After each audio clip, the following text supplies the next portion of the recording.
What do the great ball strikers of this world have in common? Whether it be Sergio Garcia, Fred Couples, Tiger Woods, Nick Faldo. Great ball strikers that take divot, create compression, and invariably it just sounds a little bit different. Those great golfers have made the mainstay of their game by hitting good shots, fairways and greens. Those values of hitting fairways, hitting greens, are what allows them to play golf for a generation, on tour without struggling. Up on the screen as usual, the attack angle, club path, face angle and face to path. These are the ingredients that you, if you are a regular to my channel or a new subscriber, and do consider subscribing while you're here, that you need to become very intimate with when you're practicing and playing, if you have a chance to use Trackman. And I believe that if you haven't used Trackman before, it's because you're a little bit scared about all of the data points that it offers. So if you can isolate your understanding to these 4 boxes, I believe that Trackman will become your friend when you get in front of it. So the first thing that every golfer is looking for is some form of divot. When we take a divot, that's where we start to reduce the dynamic loft in the golf shot. For most golfers out there, when you look at the angle of attack on the left-hand side there at 6.9 down, compared to a golfer that has an angle of attack that's more like 0 or 1 down, we tend to see a much higher ball flight. So when I strike the golf ball, or you strike the golf ball and your angle of attack looks more like this, you get far less ball compression. You have far more opportunity to hit it fat or thin, which creates the wrong strike point on the club face, which will affect your yardage. And there are very different ways of taking a divot. We can take a divot hitting the club head on the floor without having any angle of attack. And you can hear on that shot there, I definitely hit the ground. My angle of attack though was up at 0.2. Again, I hit the ground. Again, you heard the divot, and this is the problem with practicing on mats. You heard the divot, but yet my angle of attack was hitting up at 4.8. Now all of a sudden, you're going to hit you're going to make a down strike at 3, 4, 5, but all of a sudden it sounded very clean, it sounded very thin, but I hit down at 6.2. So the first ingredient that you need to understand is the height in which your golf swing is at. So if you can imagine a circle around me, whether that circle sits above the ground or whether that circle sits below the ground will ultimately dictate whether you're taking a divot or not. And we can create an angle of attack that's down, which would be created by shaft lean, that would mean that we wouldn't hit the ground, we wouldn't take a divot. So when you think of the great ball strikers in this game, they have downstrike, but they have a high bottom of circle. So that when they're taking a divot, it's a thin one. When they're creating downstrike at 3 degrees, they're finding the right point on the club face.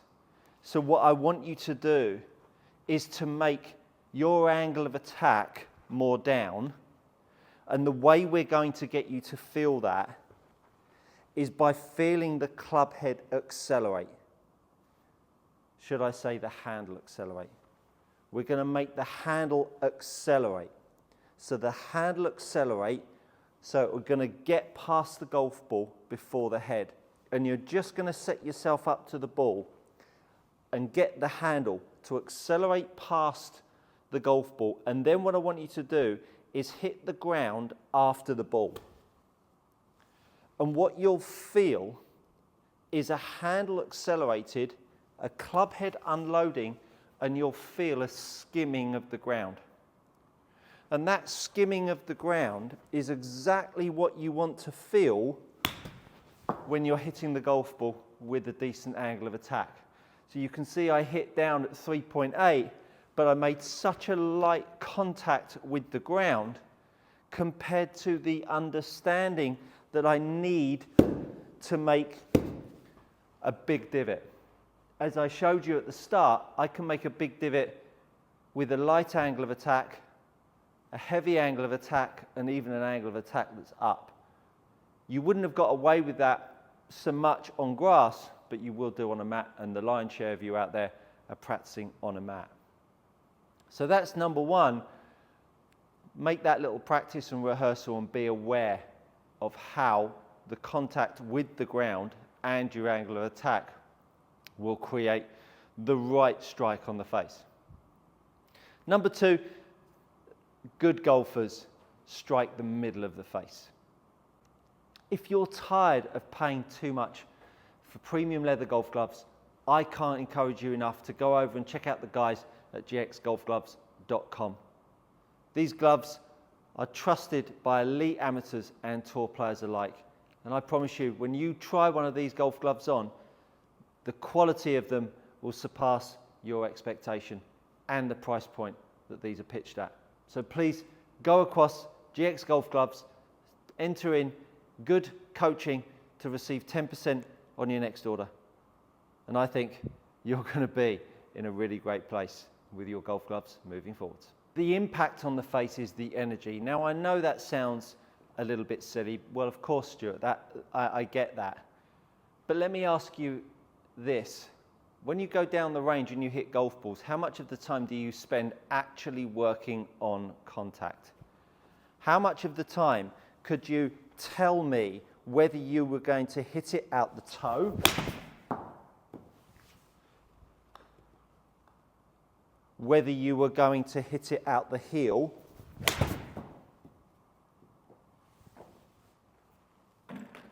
or whether you were going to hit it out the middle of the face?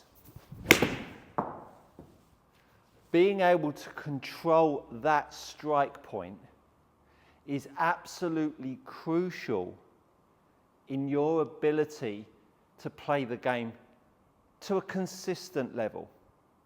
Because what happens, the more the golf ball goes offline, the more you will try to wrestle the golf club in order to forget the strike.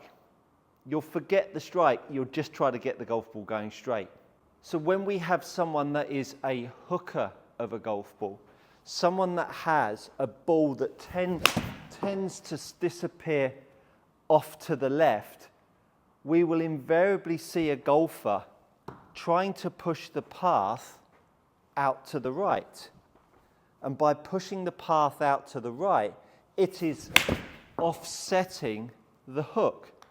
So those of you out there that are hookers of the golf ball, you will find that your contact tends to start to come out the heel because you're trying to offset the direction of the golf ball. Because if I now try to forget the hook but find the middle of the face, I would tend to hit the ball even further left. So to get the good strike, I would need to remedy the hook.